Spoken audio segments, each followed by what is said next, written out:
Assalamualaikum warahmatullahi wabarakatuh. Salam sejahtera untuk kita semua. Ketemu lagi dengan saya Ibu Indira Santi.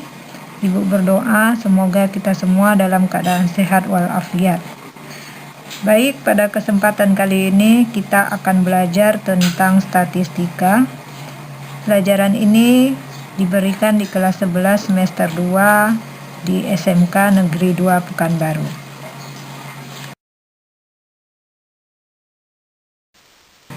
Sebelum kita mulai pelajaran, marilah kita tonton bersama video berikut ini.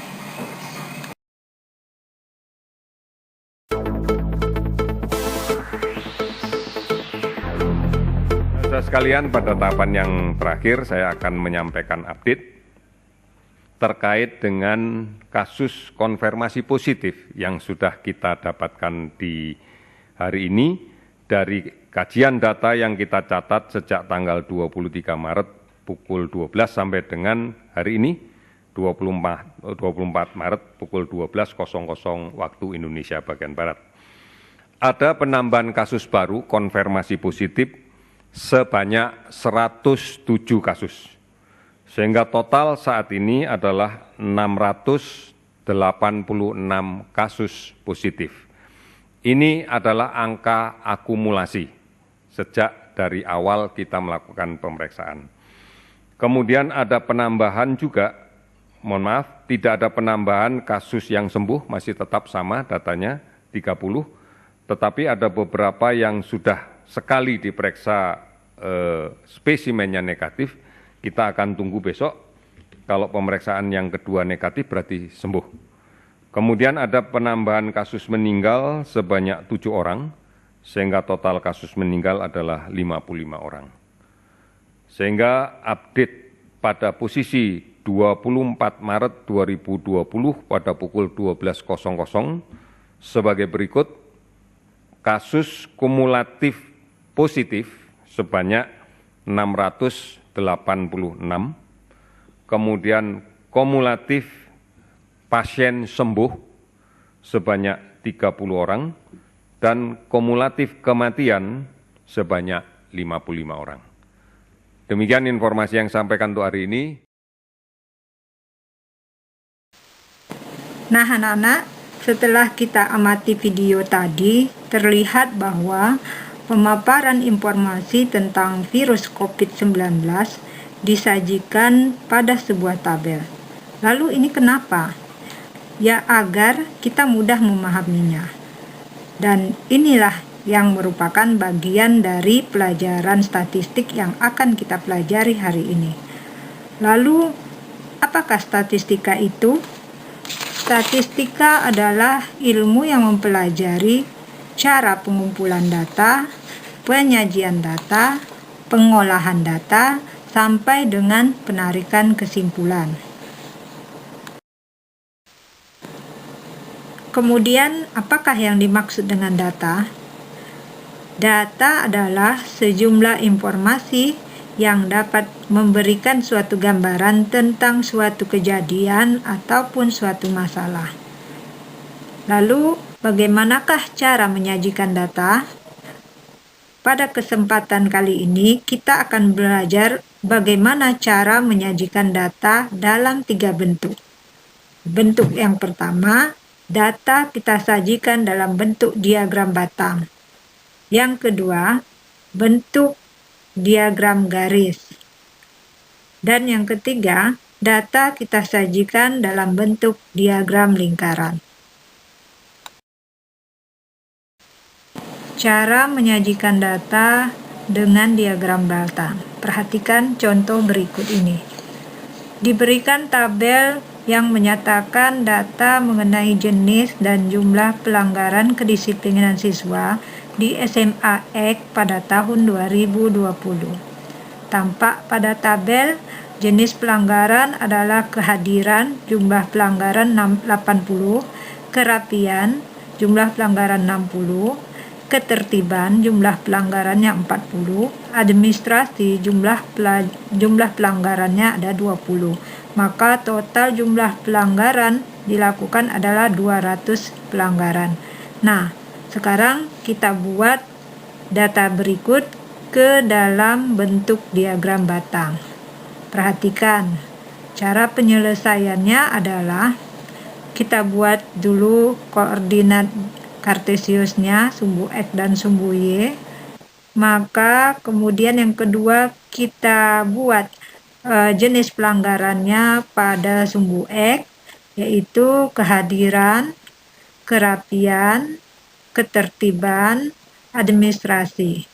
Kemudian pada sumbu Y kita letakkan angka-angka dari jumlah pelanggarannya, yaitu 20, 40, 60, dan 80.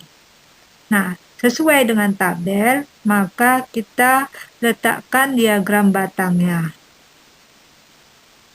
Pada pelanggaran kehadiran, maka diagram batangnya ada 80. Sedangkan kerapian 60 pelanggaran, maka kita letakkan di kerapian. Sedangkan ketertiban itu berjumlah 40, maka diagram batangnya kita letakkan sesuai dengan angka 40. Begitu juga dengan pelanggaran administrasi. Terjadi 20 pelanggaran, maka diagram batangnya kita letakkan senilai dengan 20. Demikian. Cara yang kedua adalah cara menyajikan data dengan diagram garis. Sebagai contoh, tabel berikut ini menunjukkan data perkembangan hasil produksi sepeda motor di PT Indek yang terjual dari tahun 2013 sampai tahun 2017. Nah, pada tabel bisa kita lihat bahwa penjualan pada tahun 2013 ada 10.000, tahun 2014 ada 20.000, tahun 2015 ada 15.000, tahun 2016 ada 10.000 penjualan, dan di tahun 2017 ada 30.000 penjualan. Nah, kita akan membuatnya ke dalam diagram garis.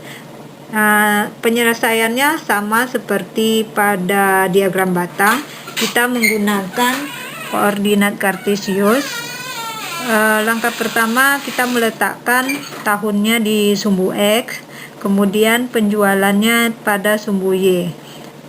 Langkah berikutnya kita letakkan titik-titik koordinatnya seperti pada tabel, yaitu di tahun 2013 kita letakkan di koordinat 2013 dan 10.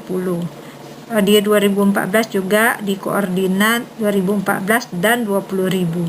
Tampak pada grafik. Setelah kita letakkan titik-titiknya, maka baru kita sambung dengan garis-garis antar titik tersebut, seperti tampak pada gambar berikut. Cara penyajian data yang ketiga adalah diagram lingkaran. Nah, di sini sebagai contoh adalah tabel berikut menunjukkan data dari jumlah SMK yang ada di 5 kota. Di mana pada tabel kita ketahui bahwa kota A itu banyak SMK-nya 100, kota B banyak SMK-nya 200, kota C banyak SMK-nya 400, kota D banyak SMK-nya 80, kota E banyak SMK-nya 20. Jadi total dari banyak SMK yang ada di 5 kota itu ada 800 SMK. Nah, bagaimana cara membuat diagram lingkarannya? Kamu bisa perhatikan di sini cara penyelesaian yang pertama adalah kita cari dahulu besar sudut tiap masing-masing kota. Nah, caranya adalah berapa banyak SMK pada kota tersebut, kita bagi dengan total jumlah SMK seluruhnya, nah dikali dengan 360 derajat. Di sini dapat kita lihat kota A banyak SMK-nya ada 100 dibagi dengan 800 total semua SMK dikali dengan 360 derajat. Maka diperolehlah besar sudut kota A adalah 45 derajat. Nah, begitu juga untuk kota B, C, D, dan E. Dapat terlihat pada penyelesaian itu. Nah, setelah itu kita peroleh diagram lingkaran dari tabel tersebut adalah sebagai berikut. Nah, bagaimana? Mudah kan?